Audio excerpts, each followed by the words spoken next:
Hello and welcome back to NoBS. Today we return to talking about Netflix, the very leftist, very biased streaming network that has become so prevalent in all of our lives. It's the most popular streaming service, of course, and almost everyone has either watched it before or has a subscription to it now. And that means all of us know how left wing and how it caves into a lot of things that liberals know and love. They have lots of woke shows on there. They produce things like Dear White People. They have shows that are made by the Obamas. They hired the Obamas right after they got out of presidential office, all kinds of stuff like that. And today we're seeing another indication of that. Today we're talking about how Netflix has removed a couple episodes of a famous comedy show called It's Always Sunny in Philadelphia. Now, It's Always Sunny is one of the greatest shows of all time. Definitely a top sitcom comedy show that most people who enjoy that genre love and think of dearly.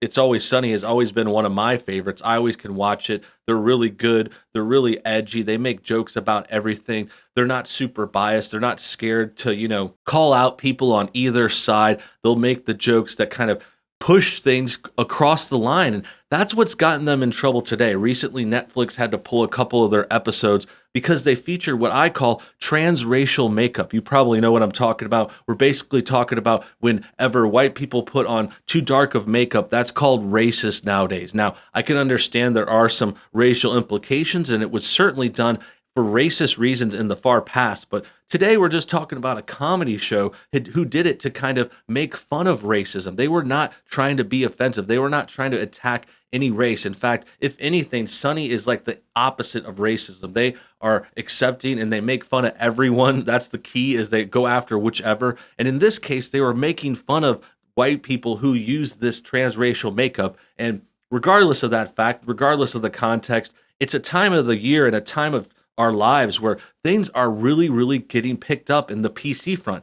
Everything has to be politically correct now. Everything has to be revised and retaken and kind of reconsidered, as we've seen time and time again. Most of this has to do with the race baiting and the race hustling and the liberals trying to spark up controversies leading up to our next election. They're trying to get everyone on alert, and it kind of got fired on and kind of got amplified when that terrible tragedy happened in Minneapolis. Of arrest went wrong, a black person died, and it turned into this whole racism thing. Even though there was no proven racism there, the media and the celebrities, they ran with it, and it's turned into what we're seeing now. Now we're seeing protest demonstrations across the country.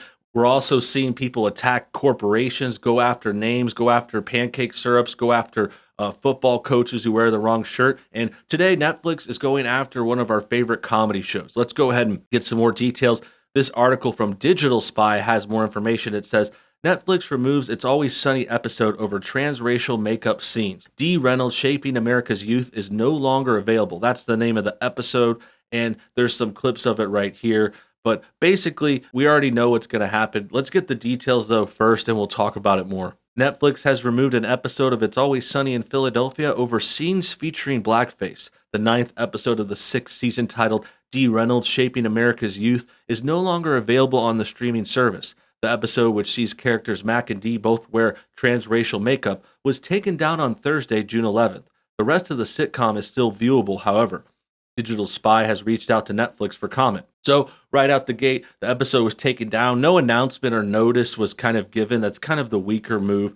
But I don't know. It kind of would be strange for Netflix to announce that too, because they change and take down their content all the time. It is their right. Like, we're not saying, oh, they should be forced to host the show. But if they are going to buy the rights to a show like this, if they're going to even dabble in letting people watch It's Always Sunny, they should know what they're getting into. It's like kind of going after, like, I would say they're a classic, like comparable to a South Park, a Family Guy. This is not an animated show, of course. This is in live action, which makes it a lot different, but similar kinds of controversies. They go after some current events, but it's always in a side way. Like, they're not really political. Like, they don't take any stance. They're kind of like a kind of anti-taking a stance. They're more like almost nihilistic, because they're just like, oh, I don't care about either side. They said before on It's Always Sunny, like, both sides of the aisle are assholes. They've called out both sides so many times. I think there's some points where they make jokes where Frank here is conservative because he always has a lot of money and he's rich. And then the other ones might be a little more liberal, like talking about this or that. But basically, the point is, this isn't something to really be concerned about. They weren't being racist or offensive. It's just the fact of the matter is, anything with this kind of transracial makeup is going down. And it's kind of hypocritical too, because we have seen times where that's popped up where liberals have actually worn it and pulled it off and like not getting called out much. Like, for example, the Prime Minister of Canada has been caught wearing transracial makeup. He was like dressed up as like a minority hobo one time, and those pictures went around, and that didn't really change much for the leftists. I mean, they still reelected the guy, and I don't know if that should be considered unreelectable offense, but I know the leftists would take that and attack someone else on our side for it. Like, if a conservative got caught with anything like that, forget about it. They would be out of politics. They would probably lose their job, their bank accounts. They'd be living on the streets. Their families would be shipped off to another country. Like, you name it, and that would be the worst thing ever. So this kind of thing coming up is just kind of strange and kind of funny, and it's just a little quirk, and it's also expected from Netflix. This comes after the streaming giant also removed The League of Gentlemen due to its use of a blackface character. The dark, surreal comedy featured a scary clown-like individual with black makeup called Papa Lazarou. The character appears in 4 episodes of the program, which originally aired on BBC Two between 1999 and 2002. Matt Lucas and David Williams' sketch shows Little Britain and Come Fly With Me have also been removed over their blackface characters. Both shows have also been dropped from BBC iPlayer and BritBox. There's a lot of historical programming available on BBC iPlayer, which we regularly review. Times have changed since Little Britain first aired, so it is not currently available on BBC iPlayer, a BBC spokesperson told Digital Spy. Now, this is another story I heard about. Someone messaged me and said they weren't canceling some shows that featured the kinds of transracial makeup and, people playing characters and other comedy shows. So it's not really fair across the board. I think it's just ones that aren't PC enough or aren't on people's radars enough. Sunny is more classic. I don't know about these shows.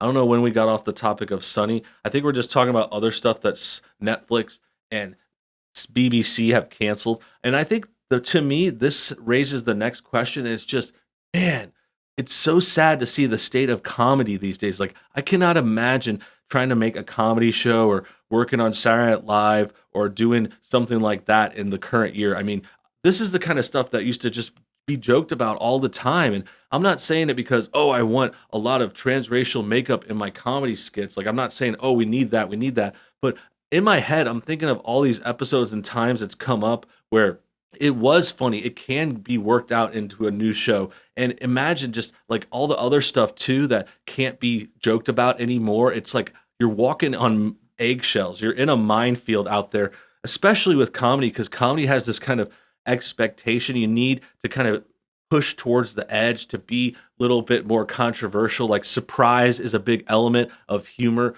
and they're taking a lot of that away. They're making things watered down, and they're just ruining this whole thing. It's just the whole medium, the comedy scene is just almost dead. Granted, we still have a few gems out there. We still have our South Parks.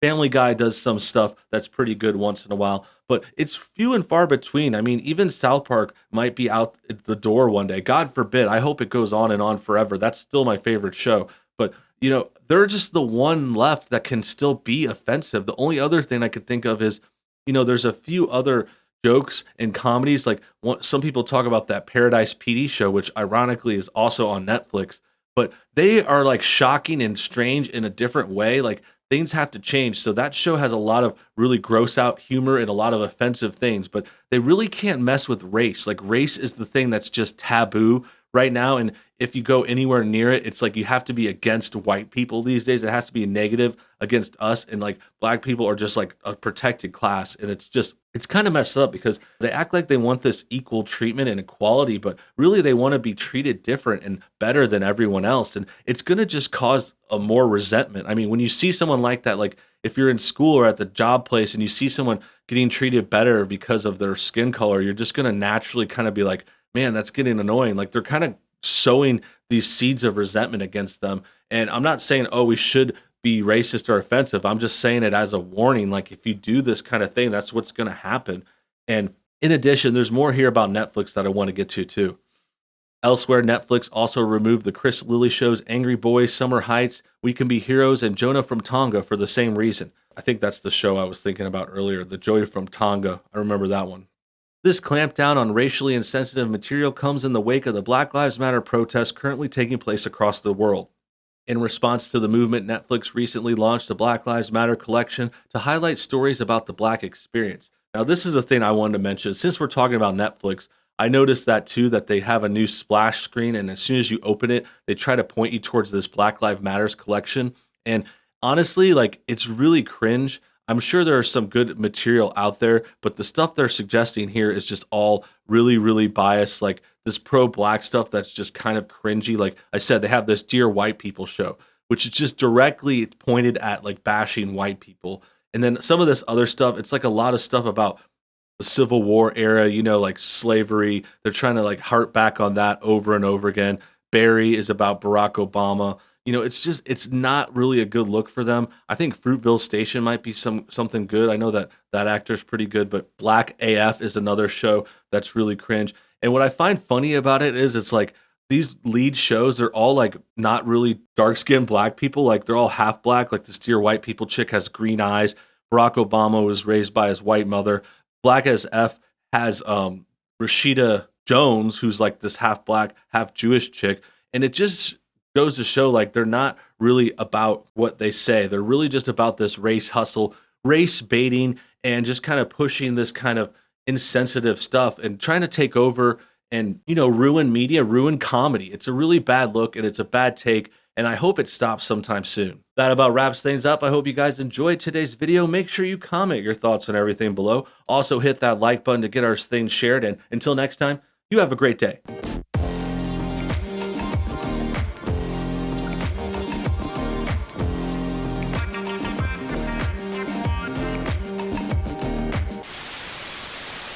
Hey guys, I wanted to take a quick moment to tell you about our new second channel. NoBS News has been really ramping up recently. We've got over 10,000 subscribers now, and it's growing each and every day. This is a new extra channel where I can give you guys more content, which includes extra videos, sometimes streams, sometimes other fun things too, clip shows, whatever you like. NoBS News is going to have it there for you. So make sure you check it out by either searching NoBS News on YouTube or clicking the link below this video. Thanks for your time. Have a good one.